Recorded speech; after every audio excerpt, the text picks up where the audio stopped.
Hello, my name is David Hungerford, and thank you for coming here to check out how to set up your eMotimo Spectrum ST4 on our camera goat system. First thing you want to do before you set up anything on the eMotimo is you're going to want to make sure that your camera goat is safe on the edge so it doesn't fall off. And you want to make sure that when it does hit that little lock to block there at the end, that it's going to be tightening itself as it hits it. You can do so by making sure the bottom would, if it did, move in a counterclockwise motion. So the next step in the process is you're going to be mounting this to the center area right here, and you're going to find the two bolts that attach those in this blue bag. The first thing you want to do is have the carriage come under it first. Your bolts will have all three washers on top, and this comes straight down on the middle piece, and then on the second to the edge on the right. Then you pull down your bolts, making sure the top is secure, and you can hand tighten them in the beginning just to make sure they are coming up there. Now I've got this mounted on. I just wanted to give you a little pointer here. It does get a little close here on the wheel. We are aware of that, but it's easy to mount as long as you thread these in first and slowly bring up that nut to tighten it. Now you want to make sure that these gears are going to be lined up in the center here. That's why you don't use the other two holes, and I'll give you a little close-up here for you. But you want to make sure that this is running in the middle here, and you want to make sure that it is parallel to these two edges here and not crooked. Now that we have this securely mounted here on the center, and you're making sure that it's not being obstructed when it goes to the ends here, you can now add these two ends here to the side of the camera goat. So you want to make sure that the bracket itself is facing up, but the screws that you're using to screw them in, which come in this nice little blue bag, are screwed downward. And we include a nice little Phillips head screwdriver here in the kit. After you've mounted the brackets on the ends, you're now going to want to mount the belt holders, which will have the tension on the belt, so when it passes through here, it can pass through smoothly. Now you're going to want to attach it on this side. It's going to be attached this way. On that side, it's going to be attached this way. Now it's very important that you nudge up this little silver end on the side, and I'll show you what I mean. You can't hand tighten this, by the way. You're going to want to use your Allen wrench. You don't have to King Kong it. Make sure it's nice and snug so it doesn't shift around. When you are mounting these, make sure you're checking this line down this direction and making sure that where you're feeding in the belt will go directly to this cartridge here and back into this side, making it a straight line. You can adjust it later, but make sure you try to get it almost perfect the first time. Cool. Now that you have your brackets mounted and your belt holders mounted on the edge, let's start feeding this belt. So you want to take note that the ribbed side will be facing down as it goes across the system. Though, when you're mounting it in the right and left sides, the very top edge will have the ribbed system.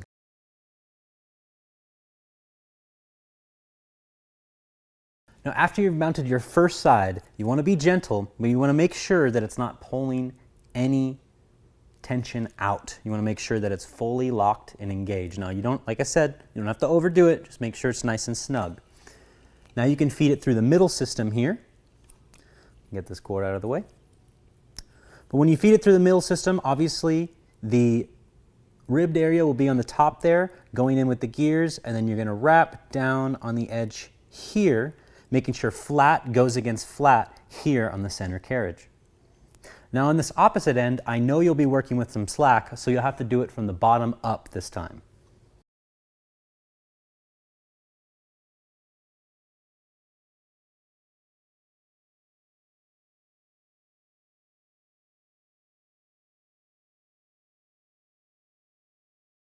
Before tightening, you can make sure that this is rolling through nice and snug, and making sure you're not having too much extra slack here, but not so much that it's super tight, constricting it. Now that we've had both sides tightened, we can double check here, and you can go ahead and take this extra slack and bring it over to the edge so it doesn't interfere. Now this can go out all the way to the 10 feet, but I'm only showing you the 5 feet option here. And I've actually just noticed right here that this left mounting piece is a little bit towards me, so I'm going to push it back just to make it ever so perfectly straight. So I went and grabbed my Allen wrench so I can do minute adjustments here on the side. I just want to make sure during this parallel line right here that is as straight as possible. You don't want to move it back a little bit forward, but I've got this nice and perfect now, so I'll go ahead and tighten that. Well, voila, you did the hard part. Next, let's get the whole eMotimo setup mounted. Now what you'll need out of the Camera Goat kit is going to be your bowl adapter, which will be held in by 3 screws on the bottom edge. So you want to make sure that those screws on the bottom here are tight. You got an Allen wrench in your Camera Goat setup. So let's make sure that those are nice and tight, just so the system is nice and solid. Now the next thing we're going to do is put on this bowl adapter, but what I like to do first is attach this first. This is going to be what the eMotimo sits in. So I'll go ahead and make sure that those are nice and tightened together. Alrighty, now that we have the bowl attachment that comes out of the Camera Goat set, make sure you grab this flat plate out of the Camera Goat set as well. It's not going to have any holes in it here on the bottom, but you're going to make sure that that threads through your eMotimo that is there on the top, and then you can tighten on the bottom. So that if you didn't have that flat plate, the whole system could come out through the top. That flat plate will stop it from doing so.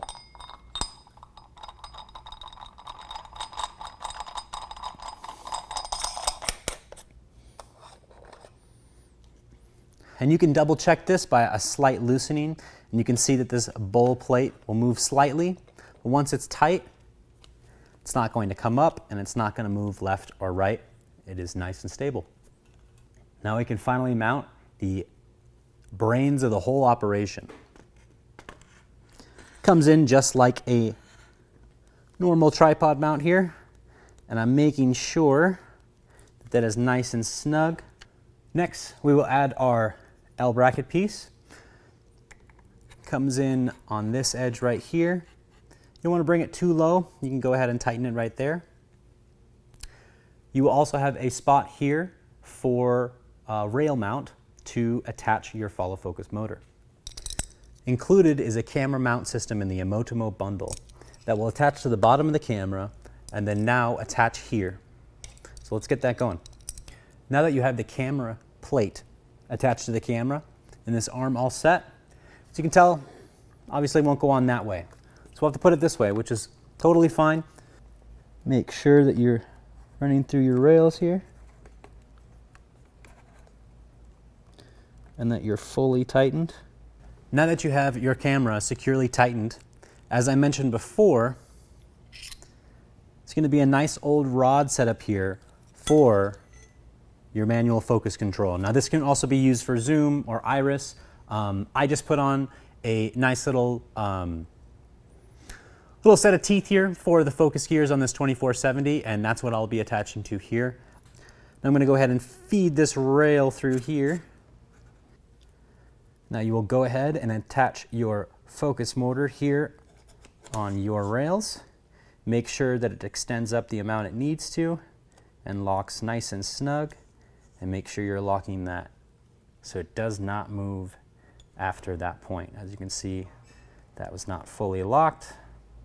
So let's make sure we get that right. Right in there. We got it locked and snug, making sure that that's not moving. Now that you have everything mounted up, you got your follow focus gear all set, and you're making sure that this bottom line is straight going through the belt here, you're ready to plug everything in.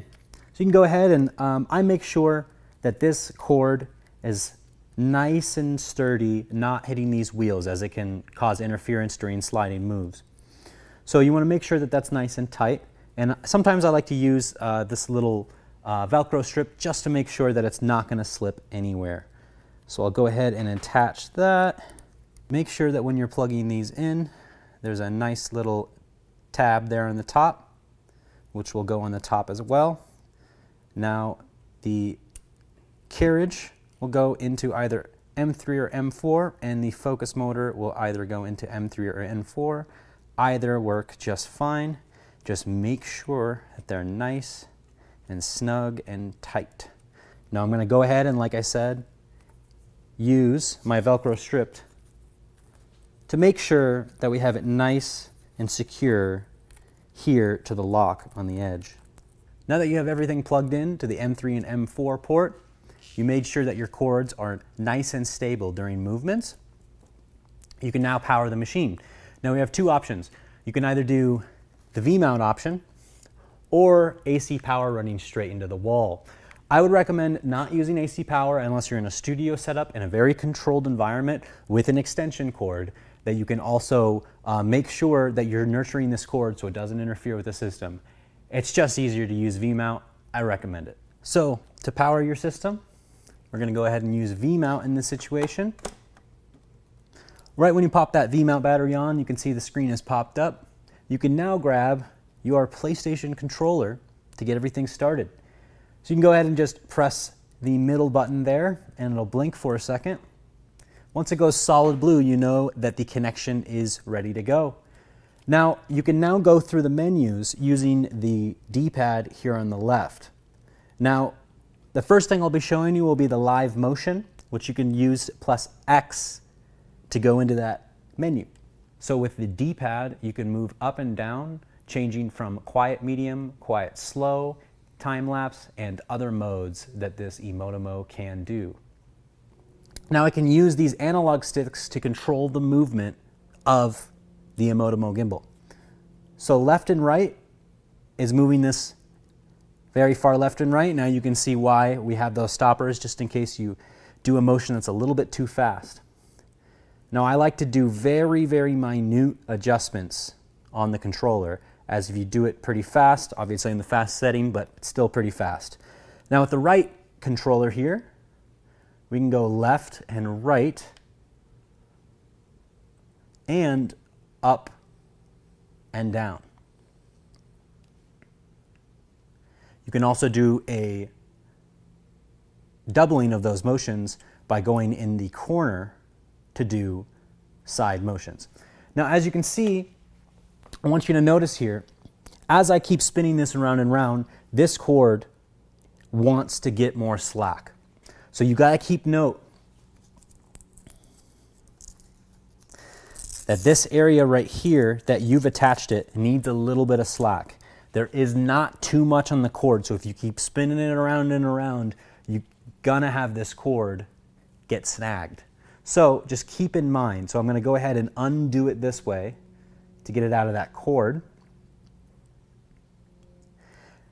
But as you can see, now it's touching my other side, it's hanging out on the wheel. So you want to plan out your movements and you want to make sure that you're not getting caught or snugged over here and that you have enough slack. You can't just mindlessly do this, you got to make sure that you're planning these movements out. But you're going to get them perfect. Now lastly, on the controller, we have your focus motors, which are going to be done with your L2 and R2 triggers. As you can see, you can slightly press down your triggers here and it'll go slow, or you can hold it down and have it go a little bit faster. There are more settings within the eMotimo that we can get to, but that is going to be the basic gist of live motion here with the PlayStation controller. Now that you have a good idea of live motion here with the PlayStation controller, I'll show you how to get back to the older menu. You can go ahead and just press X again while you're in that to get back to the main menu. You can go down into program shots by using the D-pad down and pressing X, and it starts you off with certain keyframes. It'll have an idea of video, start point for pan and tilt, and end point for pan and tilt. So right now, I'm going to go ahead and set a start point. So I click X in there, and I'm going to move the whole setup to a spot that I want. So what about right there? So I'll set that, go down to the next end point. and we're going to bring it over to here. And let's put it at that endpoint right there. Press X to confirm. Now you can press it down on your D-pad after you've set both your endpoints, and it'll show you the duration of how long you want the move to happen, how long it should dwell at the start or at the end before the move takes place, or how fast it should ramp up to its speed. Now we have the ramp here at 1.2 seconds, and we have the shot style at run once. I'm going to go ahead and change that by clicking X, and let's go ahead and ping pong it back and forth so it keeps running. I'm not going to add any frames. We're going to have a front frame and then a back frame, as you can add more, but we won't here. So then it shows you the summary. It shows everything that's included, all the degrees and the start point and end point, and it'll say go to start, press X. As you can see, I've started to press X. It is stopped there at a point.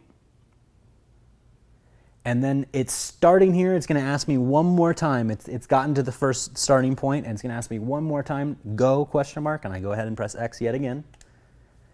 And it says video run, state running. It'll show you how many frames are happening and how many loops it has completed. You just want to make sure that this is unobstructed during all of its moves, and that means your chord, and you've planned out through the whole move. That your chords will be secure, as well as nothing obstructing the whole system. Alrighty, while the eMotimo is running, if you want to get this move to stop while it's doing a programmed move, just go ahead and tap the X button here, and it'll say end of move options. And you can go ahead and reset it, and it brings you back to the main menu. Once you finish using your eMotimo, you can go ahead and turn off your PlayStation controller by holding down the PlayStation button in the middle, making sure the light turns off. And now you will take apart the system in the very similar way that you put it together, just making sure that this is not getting snagged on anything, this specifically the belt.